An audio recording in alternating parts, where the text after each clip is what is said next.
আসসালামু আলাইকুম রহমতুল্লাহি ওয়া বারাকাতুহু। সম্মানিত দর্শক, ত্রয়োদশ জাতীয় সংসদ নির্বাচন সম্পন্ন হয়েছে বিশাল ভোটের ব্যবধানে এবং বিপুল সংখ্যাগরিষ্ঠতা নিয়ে বিএনপি সরকার গঠন করেছে। সংসদে তাদের আধিপত্য থাকবে অনেক অনেক বেশি এবং সারা বাংলাদেশে যেভাবে তারা জয়লাভ করেছে, এতে করে পথে ঘাটে মাঠে তাদের আধিপত্য থাকবে আওয়ামী লীগ জমানায় ছাত্রলীগ, যুবলীগ, আওয়ামী লীগের চাইতে অনেক অনেক বেশি। এর কারণ হলো, আওয়ামী লীগ জমানাতে আওয়ামী পান্ডারা দুর্নীতি করেছে, অন্যায় করেছে, কিন্তু ওই সময়টাতে সামাজিক যে সংহতি, এটি এখনকার সময়ের চাইতে ভালো ছিল। মব ছিল না। বিএনপি, জামাত থেকে শুরু করে অন্য যে সকল বিরুদ্ধ পথ এবং মতের যারা লোকজন ছিলেন, তারা অ্যাটলিস্ট পুলিশের কাছে যেতে পারতেন, মামলা করতে পারতেন, প্রকাশ্যে চলাফেরা করতে পারতেন এবং সমাজের যারা গুণীজন, তাদের যথেষ্ট একটা সম্মান ছিল। আমি 2018 সনে আওয়ামী লীগ থেকে চলে যাই এবং বিএনপির মনোনয়নে নির্বাচন করি। তো সেক্ষেত্রে কি, ধরুন আমার তো আসলে যদি সেই ইউনূসের জমানায় হতো, আমাকে তো পাড়িয়ে মারা হতো।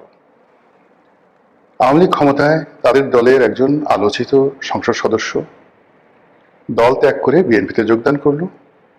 তারপর সেই সংসদ সদস্য, সাবেক সংসদ সদস্য, প্রকাশ্যে রাজপথে ঘুরে বেড়ালো। আমার বাসাটা ছিল ঢাকা কলেজের পেছনে। সকালে বিকালে আমি সেখান থেকে যখন যেতাম ঢাকা কলেজের সামনে, গভীর রাত পর্যন্ত, 1টা-1.5টা পর্যন্ত 100, 150, 200 এরকম ছাত্রলীগের ছেলেরা ভিড় করতো, আর দিনে তো আরো বেশি। কিন্তু কখনো ছাত্রলীগের, যুবলীগের বা আওয়ামী লীগের কোনো মানুষ আমার দিকে ওই জমানাতে চোখ বাঁকা করে তাকায়নি, একটি অশ্লীল শব্দ উচ্চারণ করেনি এবং আমাকে কখনো আওয়ামী লীগ জমানাতে মোবাইলে টেলিফোন করে কোনো একজন মানুষ দলকে সমালোচনা করার জন্য, আমি তো ওই সময়টাতে শেখ হাসিনা থেকে শুরু করে দলের প্রায় সবাইকে নির্মম নিষ্ঠুরভাবে সমালোচনা করেছি। এখন সেই গত 17 মাসে ডক্টর মোহাম্মদ ইউনূসের যে সমালোচনা করেছি, তার সাথে 100 গুণ বেশি সমালোচনা করেছি শেখ হাসিনা। কই কোনো পুলিশ কর্মকর্তা, কোনো ডিবি, কোনো ডিজিএফআই থেকে শুরু করে অন্য কোনো যে মাস্তান, তারা কেউ কখনো আমাকে টেলিফোন করে একটা বাজে কথা বলেনি। বরং রাস্তায় দেখা হলে তারা সম্মান প্রদর্শন করেছেন, তারপর সাহায্য করার জন্য এগিয়ে এসেছেন। এবং আরো অবাক করার ব্যাপার হলো যে সরকারি অফিসগুলোতে যদি কোনো কাজের জন্য আমি যেতাম, ফোন করতাম নিজের জন্য বা অন্য কারোর জন্য, মানে এতটা সাহায্য এবং সহযোগিতা পেতাম যেটি কল্পনা করা যায় না। কেন হতো, কি হতো আমি জানি না। বহু মানুষ, তাদের জন্য চাকরির তদবির করেছি, বহু মানুষকে হাসপাতালে ভর্তি করিয়ে দিয়েছি, বহু মানুষকে পুলিশি সাহায্য দিয়েছি, বহু মন্ত্রীকে টেলিফোন করে বহু এলাকার উন্নয়নের কর্মকাণ্ড করিয়ে দিয়েছে আওয়ামী লীগ জমানাতে 2018 থেকে একেবারে শেষ দিন পর্যন্ত। কিন্তু এই গত 17টি মাসে কোনো সরকারি দপ্তরে একটা টেলিফোন করার সাহস আমার ছিল না। গত 17টি মাসে গাড়ি চালিয়ে ঢাকা বিশ্ববিদ্যালয়ের ক্যাম্পাসে যাওয়ার সাহস আমার ছিল না।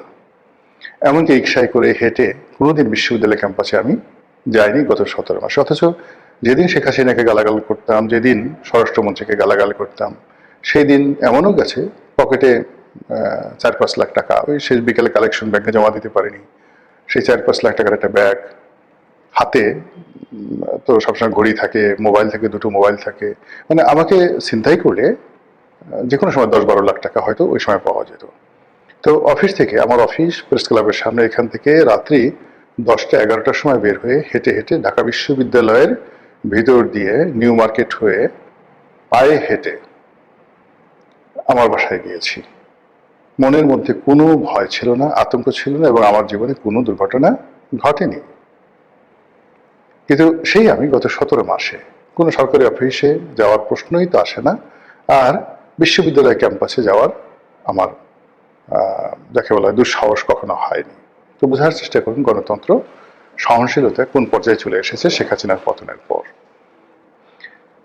এরপর থানা পুলিশকে কি ফোন করব? পুলিশের যে সকল কর্মকর্তাদের সঙ্গে পরিচয় ছিল, সেই জুলাই আগস্ট গণ অভ্যুত্থানের পরে বহু পুলিশ কর্মকর্তা অনেকে চাকরি হারিয়েছেন, অনেকে জেলে গেছেন, অনেকে পালিয়ে বেড়াচ্ছেন। তো তাদের যে দুঃখের কথা, কাহিনী, সেগুলো শোনার পর কোনো থানায় গিয়ে মানে কোনো একটা ব্যাপারে কারো সাহায্য চাইবো, এই সাহসী আমার হয়নি। বরং আমার কাছে যারা পুলিশি সহযোগিতার জন্য বিভিন্ন সময় সুপারিশ করেছেন, আমি বলেছি যে আরে বাবা, পুলিশই তো বাঁচছে না এখন, পুলিশই তো বিভিন্ন মানুষের সাহায্যের জন্য তারা দাঁড়িয়ে দাঁড়িয়ে ঘুরে বেড়াচ্ছে, বাধ্য এই সমস্ত ব্যাপার মিনিমাইজ করে সবকিছু। তো এই যে একটা মানে ট্রেন্ড গত 17 মাসে চালু হয়েছে, এটি বিএনপি ক্ষমতা গ্রহণের পর রাতারাতি চলে যাবে এটা আমার মনে হচ্ছে না। বরং গত 17 মাসে যে সকল বিশৃঙ্খলা হয়েছে আর্থিক খাতে, তারপর আন্ডারওয়ার্ল্ডে, ব্যবসা বাণিজ্যে, বিশেষ করে 2 নম্বরী ব্যবসা বাণিজ্যে, টেন্ডারবাজিতে, এর প্রায় 99% কাজই বিএনপি লোকজন করেছেন। সিটি কর্পোরেশনের টেন্ডার, সিটি কর্পোরেশনগুলোর ময়লার কাজ, পাড়া মহল্লার ডিশ ব্যবসা, ফুটপাতের চাঁদাবাজি, দখল বাণিজ্য, এরপরে আওয়ামী লীগের বিভিন্ন সহায় সম্পত্তি দখল করে সেগুলো আত্মসাৎ করার যে চেষ্টা, আওয়ামী লীগের নেতাদের বিরুদ্ধে, জাতীয় পার্টির নেতাদের বিরুদ্ধে একের পর এক উপর্যুপরি মামলা দিয়ে শত শত হাজার হাজার কোটি টাকা লোপাট করার যে অভিযোগ, কাদের বিরুদ্ধে? জামাতের বিরুদ্ধে, এনসিপির বিরুদ্ধে, নাকি চরমোনাইয়ের পীর সাহেবের বিরুদ্ধে? আল্লাহর ওয়াস্তে একটু বুকে হাত দিয়ে বলুন তো কাদের বিরুদ্ধে? এখন যারা এই ধরনের কাজকর্ম করেছেন, প্রায় তাদের সবার মধ্যে একটা ভয় ছিল যে জামাত ক্ষমতায় চলে আসবে। কেন আসবে? এর কারণ হলো জামাত সততার প্রচার করছে, জান্নাতের টিকিটের কথা বলছে, তারপর তাদের যে রাজনৈতিক প্রতিপক্ষ, তাদের দুর্নীতি, অনিয়ম, এ সকল কথাবার্তা তারা বলছে। তো কাজেই জনগণ হয়তো জামাতকে ভোট দিয়ে দেবে। কিন্তু যখন শেষ পর্যন্ত দেখা গেল যে জামাত জয়লাভ করেনি, বরং যে বিএনপির বিরুদ্ধে জামাত অভিযোগ করত যে তারা চাঁদা আদায় করে, চরমোনাই যাদের বিরুদ্ধে বলতো চাঁদা পড়ে পল্টনে, চাঁদা যায় লন্ডনে, তারপরে তারেক রহমান সাহেবের ঘেডি ভাঙা, কোমর ভাঙা, মিলিটারির মায়ের ফ্যানের সঙ্গে টানিয়ে বেদম প্রহার, এ সকল কথাবার্তা বলে তারেক রহমান সাহেবকে যারা ছোট করার চেষ্টা করেছেন, কার্যত দেখা গেছে যে তারেক রহমান সাহেব প্রধানমন্ত্রী হয়েছেন এবং জনগণ ওই যারা চাঁদার অভিযুক্ত সেই দলকেই জনগণ ভোট দিয়েছে। ফলে যারা চাঁদাবাজ, দখলবাজ, মামলাবাজ, গত 17 মাসে নবরূপে যারা যাকে বলা হয় অভিষিক্ত হয়েছেন, নবরূপে যারা ক্ষমতায় ফিরে এসেছেন, তারা চিন্তা করবেন যে আমাদের থেকে তো জনগণ ভালোবাসে। যদি চাঁদাবাজি অন্যায় হতো, দখলবাজি অন্যায় হতো, তাহলে তো লোকজন আমাদেরকে ভোট দিত না। যেহেতু লোকজন আমাদের ভোট দিয়েছে, ইট মিনস এটা বৈধ। এই বাংলাদেশে এটা আমাদের অধিকার, এটা আমাদের মানবাধিকার, এটা আমাদের রাজনৈতিক অধিকার। কাজে আমরা চাঁদাবাজি করব, সিরিয়াসলি চাঁদাবাজি করবো, যে যাই বলুক না কেন। এর কারণ হলো তাদের যারা প্রতিপক্ষ, তারা তো চাঁদাবাজিকে মেইন ইস্যু করে নানাভাবে তারা প্রচার চালিয়েছে, প্রোপাগান্ডা চালিয়েছে, কিন্তু জনগণ তো রেসপন্ড করেনি। তো জনগণ যেহেতু রেসপন্ড করেনি, কাজে আমরা অবশ্যই চাঁদাবাজি করব। তো এদের সংখ্যা কত হবে? 10 লাখ, 20 লাখ, 50 লাখ, যারা এই যে বিএনপির ক্ষমতার কালে নিজেদেরকে ভীষণ রকম বেপরোয়া, ভীষণ রকম শক্তিশালী, ভীষণ রকম যাকে বলা হয় যুদ্ধংদেহী বানিয়ে ফেলেছেন। তারা যদি আগামীতে এই যে সকল চাঁদাবাজি কর্মকাণ্ড, সেগুলোর পরিমাণ বাড়িয়ে দেন, জনগণের উপর অত্যাচার বাড়িয়ে দেন, অতিরিক্ত অতিরিক্ত বিজয়ের আনন্দে, তাহলে সকল দায় দায়িত্ব এসে জনাব তারেক রহমান সাহেবের ঘাড়ে উঠবে।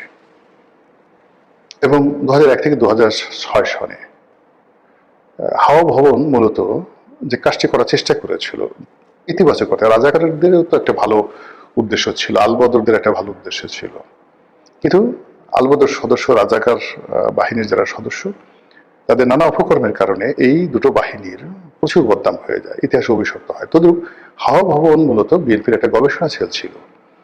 সেখানে বসে তারা চিন্তা করত কি করে রাজনীতি করা যায়। সেখানে তারা বিভিন্ন তথ্য উপাত্ত দিয়ে বিভিন্ন পলিটিক্যাল তারা এজেন্ডা তৈরি করত, প্রতিপক্ষকে ঘায়াল করার জন্য রাজনীতির ন্যারেটিভ তৈরি করত। তো এই উদ্দেশ্যে অনেকটা আওয়ামী লীগের সিআরআই এর মতো একটি গবেষণাধর্মী প্রতিষ্ঠান ছিল হাওয়া ভবন।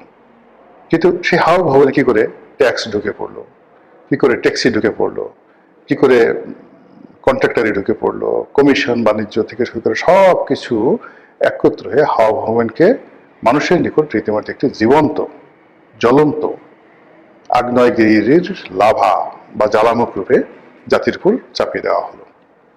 ফলে কি হলো, জনাব তারেক রহমান সাহেব এত সুন্দর সুন্দর চিন্তা করলেন, ওখানে বসে এত ভালো ভালো কাজ করার চেষ্টা করলেন, তার একটিও তার কাজে এলো না।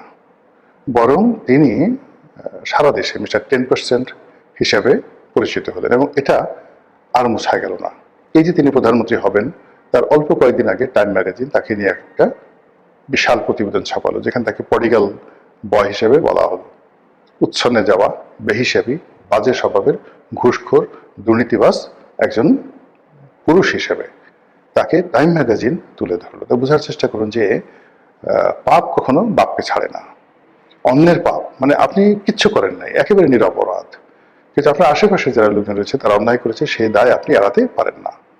তো বিগত দিনে সেই দায় যদি এখনো তারেক রহমান সাহেবকে তাড়া করে, এবং বিগত দিনে যে নেতাকর্মীদের দাপট ছিল, শক্তি ছিল, অভাব ছিল, অভিযোগ ছিল, সেটি এই জমানাতে এসে এত ডিজিটালাইজড হয়ে গেছে, এবং এর সঙ্গে আর্টিফিশিয়াল ইন্টেলিজেন্স যুক্ত হয়েছে, এবং গত 17 বছরে তাদের যে না পাওয়ার বেদনা, না খাওয়ার বেদনা, সবগুলো একত্রে সুদে আসলে যোগ হয়ে যেভাবে এই সময়টিতে পথে ঘাটে মাঠে চাঁদাবাজদের যে দৌরাত্ম্য বৃদ্ধি পেয়েছে, এটা যদি অব্যাহত থাকে তাহলে বিএনপির পতনের জন্য আর কিচ্ছু দরকার হবে না, এই চাঁদাবাজরাই যথেষ্ট। মহান আল্লাহ আমাদের সবাইকে এই চাঁদাবাজের যে জুলুম অত্যাচার থেকে রক্ষা করুন, হেদায়েত করুন, দয়া করুন। আসসালামু আলাইকুম ওয়া রাহমাতুল্লাহি ওয়া বারাকাতুহু।